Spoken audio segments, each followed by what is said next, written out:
नमस्कार बंधुरा काकली रान्नाघरेर पक्ष थेके सबाइके जानाई अनेक अनेक स्वागत।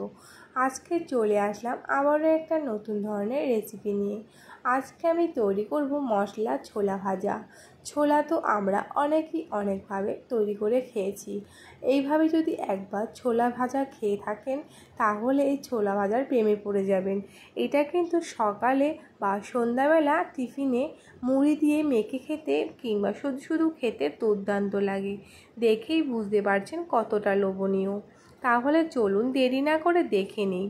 तार जोन्नो सबार प्रथमे 150 ग्राम छोला आमी 4 घंटार जोन्नो भिजिए रेखेछिलाम। आर एखाने निये निয়েছি একটা मिडियाम साइजेर आलू। आलूटाके छोटो टुकरो करे केटे निয়েছি। এইবার আমি এগুলোকে সেদ্ধ করার জন্য একটা প্রেসার কুকার নিয়ে নিলাম। এর মধ্যে সবার প্রথমে ভিজিয়ে রাখা ছোলাটা দিয়ে দিলাম আলু আর দিয়ে দিলাম পরিমাণ মতন জল। এবার আমি এর মধ্যে একে একে দিয়ে দেব 1 চা চামচ নুন, 1 চা চামচ হলুদ গুঁড়ো, 2টো কাঁচা লঙ্কা। সব কিছু খুব ভালো করে মিশিয়ে নিলাম। এইবার প্রেসার কুকারের ঢাকনাটাকে আটকিয়ে দিলাম। গ্যাস ওভেনটা জ্বালিয়ে আমি প্রেসার কুকারটাকে বসিয়ে দেব। বন্ধুরা এটা 2টো সিটি দিলেই গ্যাসটাও বন্ধ করে দেবেন, তাহলে এটা খুব ভালো করে সেদ্ধ হয়ে যাবে। এখানে আমার ছোলা আলুটা সেদ্ধ হয়ে গেছে, দেখিয়ে দিচ্ছি কীরকম সেদ্ধ করে নিতে হবে। দেখুন ছোলাটা সেদ্ধ হয়ে যাবে কিন্তু ভেঙে যাবে না, ঠিক আলুটাও সেম সেদ্ধ হবে কিন্তু কোনো কিছু গলে যাবে না।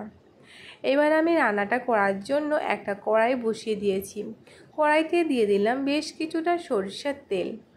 তেলটা গরম হয়ে গেলে একটা দারচিনি, 2টো এলাচ আর একটা লবঙ্গ ফোড়নের জন্য দিয়ে দিলাম 3টে শুকনো লঙ্কা। ফোড়নটাকে আমি 1 সেকেন্ডের মতন একটু ফ্রাই করে নেব, যাতে করে ভালো একটা গন্ধ বেরোয়। ফোড়নটা থেকে ভালো গন্ধ ছাড়তে আরম্ভ করেছে। এবার আমি এর মধ্যে দিয়ে দিচ্ছি 10 কোয়া রসুন। রসুনটাকে আমি একটু থেতো করে দিয়েছি।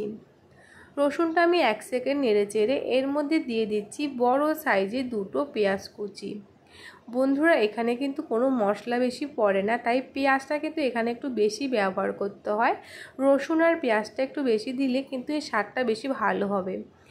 পেঁয়াজ রসুনটা কম হলে কিন্তু এই ছোলা ভাজাটা খেতে একদমই ভালো লাগবে না। পেঁয়াজটাকে দিয়ে আমি গ্যাসের ফ্লেমটা মিডিয়াম টু লোতে রেখে ভালো করে ভেজে নেব। এবার আমি যে সেদ্ধ করে যে লঙ্কাটা দিয়েছিলাম 2টো, সেই লঙ্কাটাকে একটু পেস্ট করে নিলাম হাত দিয়ে, সেই পেস্ট করা লঙ্কাটাও দিয়ে দিলাম। এবার এই পেঁয়াজটাকে আমি ভালো করে একটু ভেজে নিয়েছি। দেখুন বেশি ভাজা ভাজা হবে না, পেঁয়াজটা নরম হয়ে যাবে, হালকা বাদামি রং ধরবে এমন পর্যায়ে এর মধ্যে দিয়ে দেব সেদ্ধ করে রাখা ছোলা আলুটা দিয়ে দিয়েছি। এবার আমি সব কিছুকে খুব ভালো করে একটু মিশিয়ে নেব। বন্ধুরা এই মশলা ছোলা ভাজাটা খেতে কিন্তু দুর্দান্ত লাগে। এইটা কিন্তু সকালবেলা মুড়ির সাথে বা সন্ধ্যাবেলা টিফিনও আপনারা মুড়ি দিয়ে মেখে খেতে পারেন, এমনকি গরম গরম শুধু শুধু খেতেও দুর্দান্ত লাগে। আমি এবার এর মধ্যে দিয়ে দিলাম 1 চা চামচ টমেটো সসটাকে দিয়ে আবারও সব কিছু খুব ভালো করে মিশিয়ে নিলাম। এখানে আমি সবার শেষে একটু আলুটাকে ভেঙে ভেঙে দেব, এতে করে কিন্তু ছোলা ভাজাটা খেতে খুবই ভালো লাগবে আর দেখতেও সুন্দর একটা মাখা মাখা ভাব হবে। এবার আমি এটাকে আরও 5 থেকে 6 মিনিটের মতন রান্না করে নেব, যতক্ষণ না দেখুন ছোলাটা জলটা শুকিয়ে গিয়ে মাখা মাখা ভাব হবে ততক্ষণ। তাহলে বন্ধুরা দেখেই বুঝতে পারছেন এই মশলা ছোলাটা কতটা সুন্দর দেখতে হয়েছে।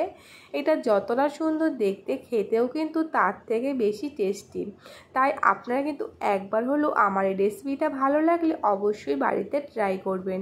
আর সেটা কেমন হয়েছে আমাকে কমেন্টে জানাতে ভুলবেন না। ভালো লাগলে লাইক শেয়ারের অনুরোধ রইল।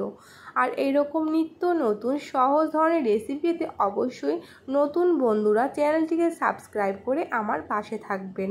তাহলে আজকে এখানে বিদায় নিচ্ছি, আবার আসবো নতুন কোনো ভিডিওর সাথে। ধন্যবাদ।